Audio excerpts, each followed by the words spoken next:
Bonjour, bienvenue pour une nouvelle vidéo sur ma chaîne YouTube, le livre des révélations. On parle toujours de l'enlèvement de l'Église, donc voilà, j'ai encore croisé quelques vidéos qui parlent de ça, et j'ai décidé de faire une petite vidéo là-dessus aussi, avec une approche peut-être un petit peu différente. Voilà, c'est vraiment toujours à la mode parmi les chrétiens qui cherchent à découvrir un peu des choses au niveau de la prophétie. On cherche toujours à savoir qui c'est le prochain candidat pour être l'Antichrist et qu'est-ce qui pourrait nous donner un indice sur la date de l'enlèvement de l'Église. Alors voilà, dans la prophétie de la Bible, il y a un peu plus que ça. C'est parfois compliqué, il y a beaucoup plus de choses que Dieu a prédit. Et moi, je crois que Dieu veut qu'on découvre et qu'on étudie un peu sa parole. Alors c'est ce qu'on va essayer de faire. Et puis moi, je veux proposer une étude un peu de l'Exode pour comprendre quelque chose au niveau de l'enlèvement de l'Église. On va regarder l'Exode, la sortie du pays d'Égypte. Donc, moi, je suis toujours d'avis qu'il faut lire les histoires de l'Ancien Testament comme si c'était des paraboles racontées par Jésus. Jésus, c'est la parole de Dieu, donc le Nouveau Testament et l'Ancien Testament, ils viennent tous les deux de Jésus, c'est la parole de Dieu. Et voilà, si on le lit de cette manière-là, ne le regardez pas comme si c'est vrai historiquement. Moi, je crois que c'est vrai historiquement, bien sûr, mais il faut voir les symboles qu'il y a là-dedans et qu'est-ce que ces choses signifient pour nous. Et en particulier, donc, pour la fin des temps, parce que tous ces détails, souvent, il y a des détails qui n'ont pas forcément une signification pour le récit historique, mais ils ont une signification dans le sens symbolique pour l'interprétation des prophéties. Alors, si vous voulez découvrir comment ça va se passer, l'enlèvement de l'Église, je vous propose de vous mettre à la place d'un esclave israélite en Égypte. On est esclaves, nous et tout le peuple des élus de Dieu, on est des esclaves dans le pays d'Égypte. Alors on sait qu'on a été appelé depuis Abraham, on sait qu'on doit vivre dans ce pays qui a été promis à Abraham et à sa descendance, le pays de Canaan. Mais nous voilà coincés en Égypte, c'est l'Égypte spirituelle. Nous, on est dans cet esclavage du péché. Alors ça peut être un petit peu choquant que je le dise comme ça, parce qu'on se dit oui, mais on appartient à Christ, Christ nous a sauvés, il nous a libérés. Oui, et en même temps, on n'y est pas encore. C'est quelque chose qui est vrai en espérance, mais nous sommes encore dans ce corps de mort. On doit mourir au péché. Je vais vous passer un petit passage, on va regarder. Donc lire la Bible, tac. Et c'est dans Romains 7, 22 à 25. Donc, car je prends plaisir à la loi de Dieu selon l'homme intérieur, mais je vois dans mes membres une autre loi qui lutte contre la loi de mon entendement et qui me rend captif de la loi du péché, qui est dans mes membres. Misérable que je suis, qui me délivrera du corps de cette mort? Grâce soit rendue à Dieu par Jésus-Christ notre Seigneur. Ainsi donc, moi-même, je suis par l'entendement esclave de la loi de Dieu, et je suis par la chair esclave de la loi du péché. Donc par la chair, nous sommes encore esclaves de la loi du péché. Eh bien, on aimerait bien se débarrasser de cet esclavage-là.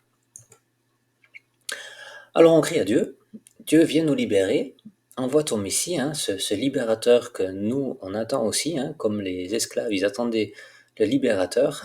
Dieu, il a envoyé Moïse dans Exode, et Moïse, c'est donc une préfigure de Christ qui vient pour nous, qui est venu pour nous, mais aussi qui va venir encore pour nous au futur.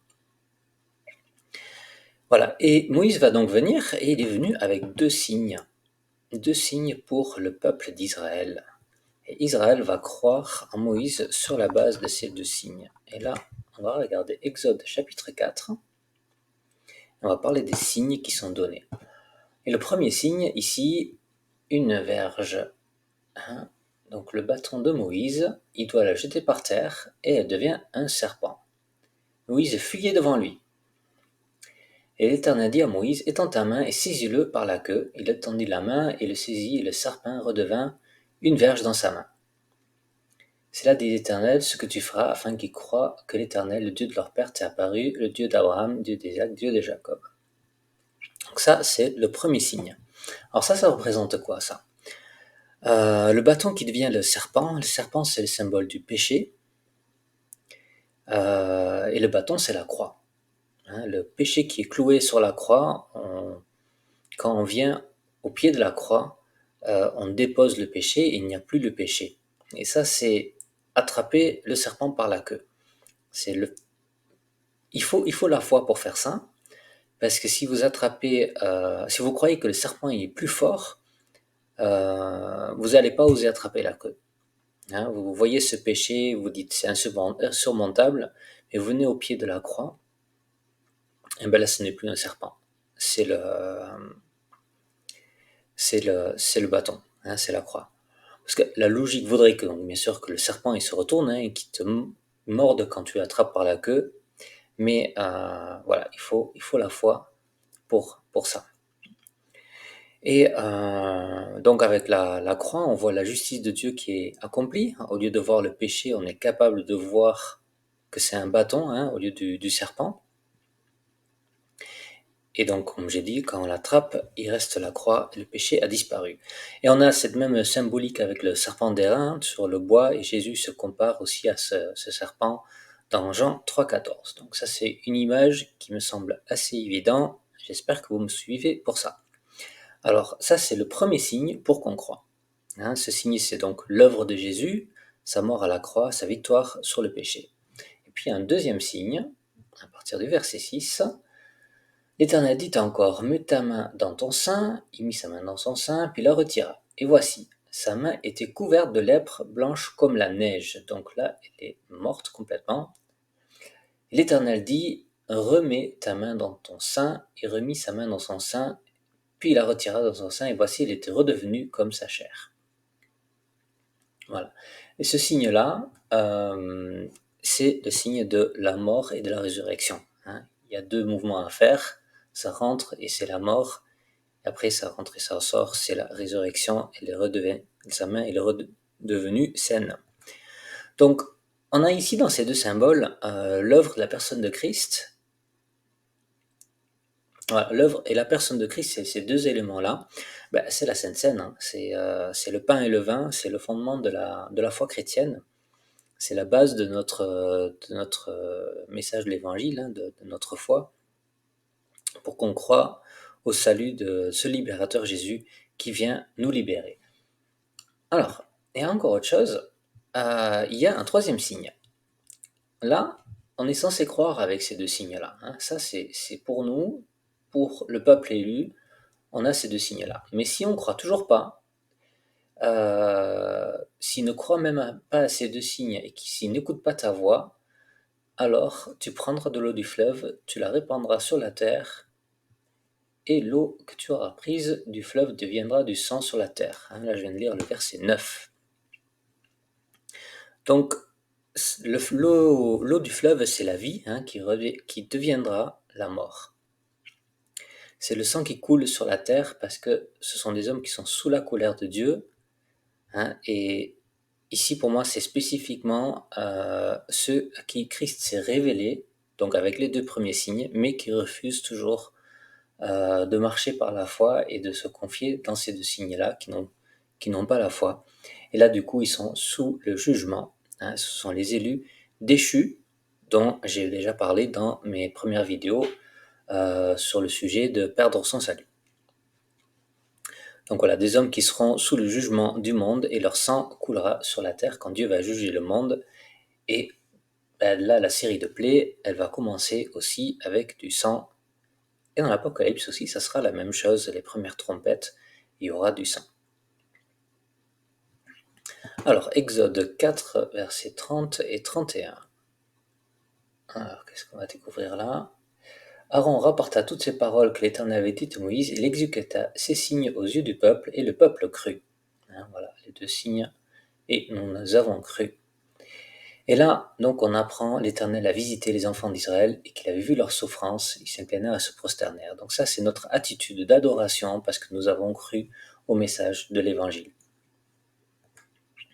Voilà, donc c'est bon, on a la foi, on sait maintenant avec assurance que Dieu a vu notre condition dans laquelle on est.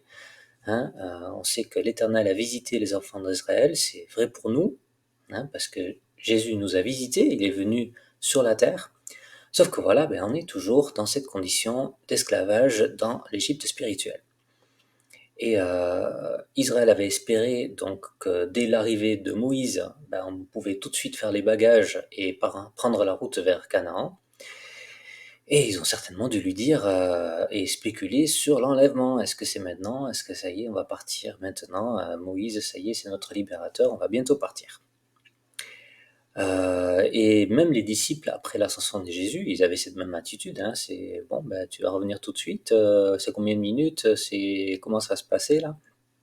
On s'attend à pouvoir partir tout de suite.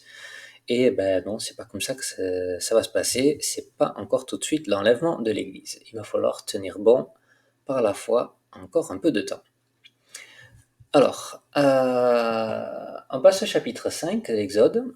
Et là, qu'est-ce qui se passe? C'est la persécution. Parce que dès qu'on commence à dire à Pharaon, Moïse commence à dire à Pharaon, il faut laisser partir, la première réaction, c'est l'opposé, c'est on va donner l'ordre de travailler plus qu'avant. Ils vont plus fournir la paille pour faire des briques, et du coup, ils sont dans une condition impossible pour fournir tout le travail qu'on exige d'eux. Et là, qu'est-ce qu'il dit? C'est on traite comme si c'est des coupables, quoi. Hein. Les commissaires là, des enfants d'Israël allèrent se plaindre à Pharaon, verset 15. Ils lui dirent: Pourquoi traites-tu ainsi tes serviteurs? On ne donne point de paille à tes serviteurs, et on nous dit: Faites des briques. Et voici tes serviteurs sont battus comme si ton peuple était coupable. Voilà, nous sommes accusés, persécutés comme si on était des coupables. C'est une persécution complètement injuste. Et notre société commence à devenir de plus en plus comme ça, où il y a des lois qui font qu'à un moment donné, on n'arrive plus à s'en sortir. Et on subit des condamnations. C'est le juste qui subit la condamnation comme si c'était des coupables. Voilà, donc ça commence déjà à être le cas pour nous. Voilà, alors dans Exode, Moïse est accusé, il prie à Dieu, et sa prière c'est: Dieu, mais là tu n'as pas délivré. Hein, on s'attendait à une délivrance, mais c'était pas ça. Moi je voulais l'enlèvement, et on a eu la persécution. Et ça, c'est la condition de l'Église depuis le début, hein, où il y a une épée dans la main de Pharaon pour nous tuer. Hein, c'est ce que Moïse dit à Dieu. Alors, moi, dans le symbolisme que je vois dans ce passage-là, évidemment, Pharaon, il représente l'Antéchrist. Et donc voilà, c'est la persécution qu'il y a depuis le début, c'est les antéchrists, et puis aussi spécifiquement l'Antéchrist de la fin des temps, dans ce bras de fer qu'il va y avoir entre Dieu et Pharaon, entre Dieu et l'Antéchrist. Voilà, hein, donc c'est un combat de boss, un combat de chef entre Satan qui donne ses pouvoirs à un homme et Dieu qui est représenté par Moïse et Aaron. Et dans l'Apocalypse, Dieu il est représenté par ces deux témoins. Et c'est exactement la même chose. Alors là, il y a beaucoup de choses à dire là-dessus. Je ne vais pas trop approfondir le sujet de l'Antichrist et des deux témoins. Pour l'instant, je vais essayer un petit peu de rester sur mon sujet de l'enlèvement. Alors, voilà, au chapitre 6, on voit la réponse de Dieu à cette prière de Moïse. Je vais peut-être laisser lire ces versets, c'est un petit peu long, c'est voilà, versets 1 à 9. Dieu intervient deux fois, hein. Il dit donc une première fois, moi je vais faire ça et ça à Pharaon, hein, une main puissante pour forcer Pharaon à vous laisser partir. Et après il parle encore et il dit: je suis apparu à Isaac et Jacob. Voilà. Mais ils ne m'ont pas connu sous mon nom. J'ai aussi établi mon alliance avec eux pour leur donner le pays de Canaan. Voilà. Et après, il reparle de pays des Israélites en Égypte. Alors, Dieu promet donc une manifestation de sa puissance contre le mal, un jugement du méchant, un jugement de l'Antéchrist. Et puis il y a un deuxième message que on voit à la fin, on va pas très bien écouter, parce que là, au verset 9, c'est dit l'angoisse et la dure servitude les empêchèrent d'écouter Moïse. Il y a des messages pour nous dans la parole de Dieu, et à un moment donné, c'est tellement dur qu'on n'arrive plus à voir les choses de manière spirituelle, on manque de foi.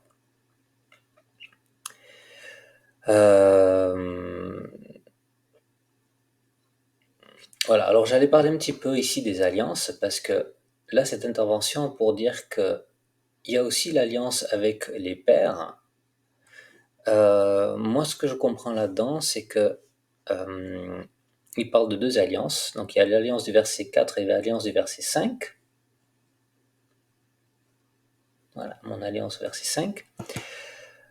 Et ça, c'est pas la même chose, en fait. Et pour moi, ça signifie que Dieu va s'occuper d'Israël. L'alliance avec Israël va être réactivée, si je peux utiliser ce mot-là. Ils vont retourner dans leur pays, c'est déjà chose faite, leur donner le pays de Canaan. Et donc nous, à la fin, notre persécution, elle sera dure, mais il va aussi rétablir cette alliance progressivement avec ceux qui ne connaissent pas Dieu par son nom, et c'est-à-dire par le nom de Jésus. J'étais pas connu sous eux de mon nom l'Éternel, mais j'ai aussi une alliance avec eux. Donc Dieu va aussi faire quelque chose avec cette alliance-là.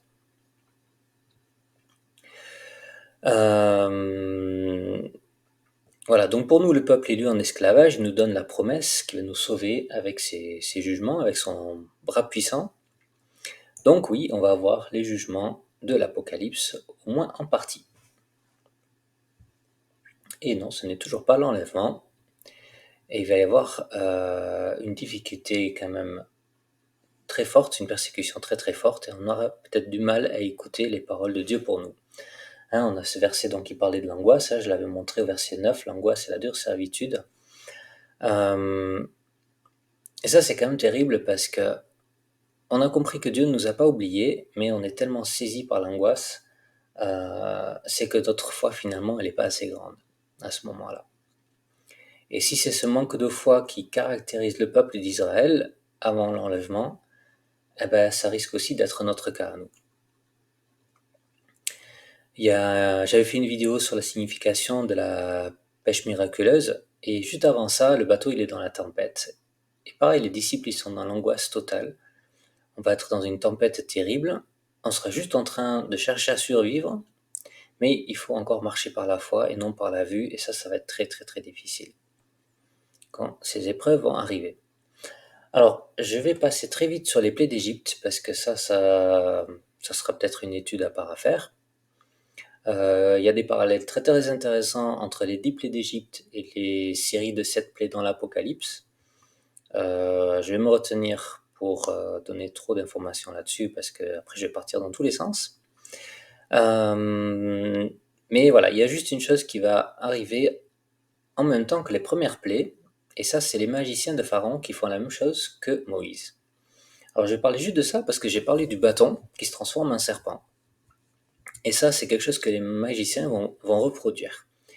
Et donc ce que ça signifie, c'est une falsification du salut par la croix. La falsification de la crucifixion, c'est un faux évangile, c'est un faux Christ. Donc Jésus nous a prévenu qu'il y aurait des faux Christ, notamment dans Matthieu 24. Il y a déjà eu plusieurs faux Christ. Pour moi, l'un des pires faux Christ qu'il y a eu, c'est le prophète Mahomet de l'islam. Ça, c'est vraiment le statut de dernier prophète, c'est pour eux, c'est le statut de Christ, parce qu'il est plus grand que les autres au final. Donc c'est vraiment tout passe par lui, et donc ça prend vraiment la place de l'élu, quoi, de loin de Christ, de ce qu'il était lui. Et tout est fait dans cette religion pour renier le Christ, et de renier les deux choses les plus importantes qu'on avait mentionnées, donc avec les deux symboles, c'est qui est Jésus et sa mort à la croix. Voilà, donc il n'y a pas de nombre qui est donné pour les magiciens, et il y a peut-être eu plusieurs dizaines ou plusieurs centaines, hein, on ne sait pas, il peut y en avoir beaucoup. Des fois, on voit deux ou trois dans les films, dans les dessins animés et tout ça, mais il peut y en avoir un paquet. Euh, voilà, c'est des faux évangiles qui sont là, qui viennent avec de la magie, avec une puissance démoniaque, mais l'évangile de vérité est plus fort et il va les dévorer. Hein, ces faux serpents, ils seront avalés par le bâton de Moïse qui s'était transformé en serpent. Donc voilà, je vais pas passer sur les plaies, comme j'ai dit, il y aura trop de choses à dire là-dessus, mais si on est à la place d'un esclave israélite, à chaque fois, forcément, on se dit, allez, est-ce que maintenant c'est bon, est-ce que c'est la dernière plaie, est-ce qu'on va pouvoir y aller? Et à chaque plaie, c'est non, Pharaon ne laisse pas partir le peuple d'Israël. Et même donc à la fin, les 10 plaies sont finies, on prend la route, et on n'est toujours pas encore en dehors du pays d'Égypte. On est dans le pays de l'esclavage, et là, au lieu de prendre le chemin le plus direct vers Canaan, on prend une route à travers le désert. Et là, j'ai une petite carte à partager. On va regarder si Google Earth ça marche. Voilà. Alors ça, c'est un tracé de la sortie d'Égypte qui vient de moi. J'ai passé 3 mois dessus sur des images satellites pour essayer de trouver le chemin le plus large, le plus probable pour que tout ce monde puisse passer par là. Et c'est basé sur les découvertes de Ron Wyatt. Hein, si vous ne connaissez pas Ron Wyatt, ça vaut le coup de faire quelques recherches là-dessus. Donc voilà, j'ai les coordonnées GPS de chacun des endroits. Ça aussi, ça devra faire l'objet de notre vidéo. Mais là, on va regarder juste donc le tracé un peu de la sortie d'Égypte et la traversée de la mer Rouge, qui est du coup de ce côté-là, hein, et pas du tout ici au niveau de ce qui est aujourd'hui le canal de Suez. Voilà. Donc il est dit, donc Exode 12, 37, ils partent de là, après ils vont à Sukkot, qui est pour moi la ville de Suez, et ils prennent le chemin du désert. Donc ici il y a une route, hein, qui a existé depuis très très longtemps, qui existe encore aujourd'hui, avec une forteresse égyptienne quelque part là au milieu. Donc ça c'est le chemin du désert. Le chemin le plus rapide, c'est le chemin qui longe la côte ici, et on arrive ici du côté de la bande de Gaza là. Voilà. Donc ils prennent ce chemin-là et ils arrivent du côté de Étam, là, ici, qui est aujourd'hui Eilat, c'est cette ville ici. Et quand ils arrivent devant cette ville-là, Dieu il va parler à Moïse et il dit, eh ben maintenant tu vas aller par là, par là. Et en fait, ce qu'il est en train de dire, c'est qu'il faut aller jusqu'ici, là. Puis à Hérot, en face de Baal-Tséphon, ici, là. Et là, Pharaon, qu'est-ce qu'il va se dire? Il va se dire, ils se sont égarés dans le désert les renferme. Ben oui, parce que quand on va ici, eux, ils sont censés aller ici, vers le nord, vers Israël en haut. Hein. Mais ils vont aller vers le sud. Et ça, c'est complètement pas logique du tout.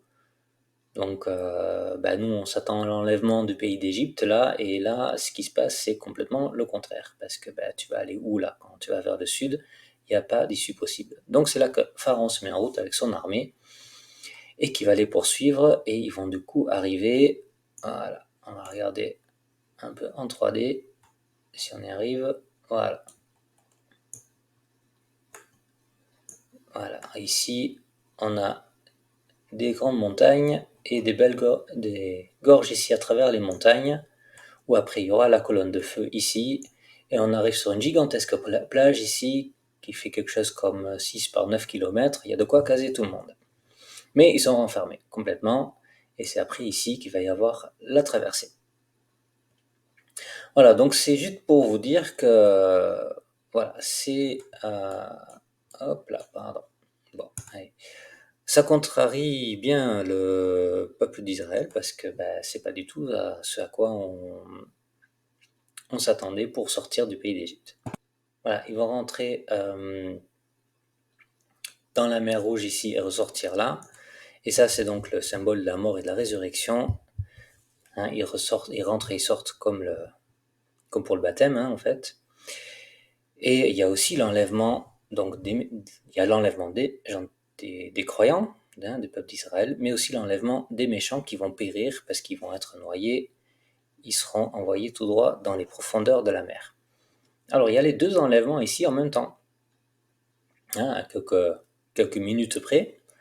Et si vous lisez l'Apocalypse chapitre 14, il y a aussi deux anges, chacun avec une faucille. Je vais peut-être pouvoir afficher ce texte-là.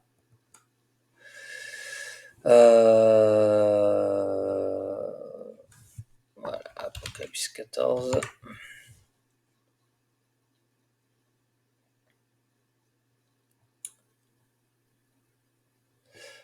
Voilà, un ange qui jeta sa faucille sur la terre, ici, verset 16, hein, parce que c'est l'heure de moissonner, l'heure de... voilà, l'ange qui sort du temple, qui crie d'une voix forte, assis sur la nuée, et dit, lance ta faucille et moissonne, car l'heure de moissonner est venue. La moisson de la terre est mûre. Donc il y a une première qui jette sa faucille sur la terre fut moissonnée, et après il y a un autre ange avec lui aussi une autre faucille tranchante. Donc c'est un deuxième enlèvement, et donc c'est l'enlèvement des bons et des méchants, quoi. Hein, et les deux, ils seront... alors là, on parle surtout des méchants, hein, qui seront... il y aura la vendange dans la grande cuve de la colère de Dieu, mais les autres, ils s'échapperont donc à ce jugement qui vient sur la terre. On a la même chose dans Matthieu... Ah, du coup, j'ai enlevé. Dans Matthieu 13. Matthieu 13. C'est les versets 14 à 30. Hein, donc on a cette parabole-là, où il y a donc l'ivraie qui pousse en même temps que la bonne semence dans le champ. Je vous laisse lire ce passage-là. Et il ne veut pas qu'on arrache l'ivraie en même temps que le blé, il laisse croître les deux ensemble jusqu'à la moisson, et après il dirait aux moissonneurs, c'est les anges, arrachez d'abord l'ivraie, liez la lingère pour la brûler, mais amassez le blé dans mon grenier. Hein, donc c'est encore les deux en même temps, l'un après l'autre, quasiment en même temps. Donc voilà, pourquoi j'ai partagé un peu tout ça, c'est que vous voyez un petit peu comment Dieu a contrarié le peuple d'Israël, et pour qu'ils vivent par la foi. Parce qu'on se fait plein d'idées préconçues sur l'enlèvement, ça va devoir se passer comme ci et comme ça, et à chaque fois, en fait, tous nos plans sur la comète, c'était complètement faux. Et il va falloir qu'on mette en pratique notre foi. Et quoi qu'il arrive, il va falloir vraiment qu'on ait la foi pour arriver jusqu'au bout. Et ça va pas arriver comme ça d'un claquement de doigts. J'ai cru ça pendant longtemps, mais ça c'est faux. Parce qu'on n'est pas encore prêt à être marié à Christ, il y a un temps de préparation. Il y a forcément un temps de préparation comme pour un mariage. Hein, Paul dit dans 2 Corinthiens 11:2 qu'ils vont nous présenter l'Église à Christ comme une vierge pure. Hein, mais nous ne sommes pas encore cette vierge pure. Il faut un nouveau corps régénéré. Il va falloir devenir cette vierge pure, avec une robe sans tache, sans rides, pour Christ. Donc, je vais vous laisser avec un dernier verset. C'est 1 Pierre, 1 Pierre 5:10. Ça, je trouve c'est un très beau verset. Le Dieu de toute la grâce qui vous a appelé en Jésus-Christ à sa gloire éternelle, après que vous aurez souffert un peu de temps, vous perfectionnera lui-même, vous affermira, vous fortifiera et vous rendra inébranlable. Et donc ça, c'est un travail que Dieu il a commencé en nous, qui n'est pour l'instant pas achevé du tout, mais que Dieu va achever, et après donc cet enlèvement, on sera prêt pour rencontrer Christ et être dans sa gloire éternelle. Voilà, il faudra un peu de temps de souffrance d'abord, et après Christ intervient pour nous perfectionner et nous rendre inébranlables. Que Dieu vous bénisse!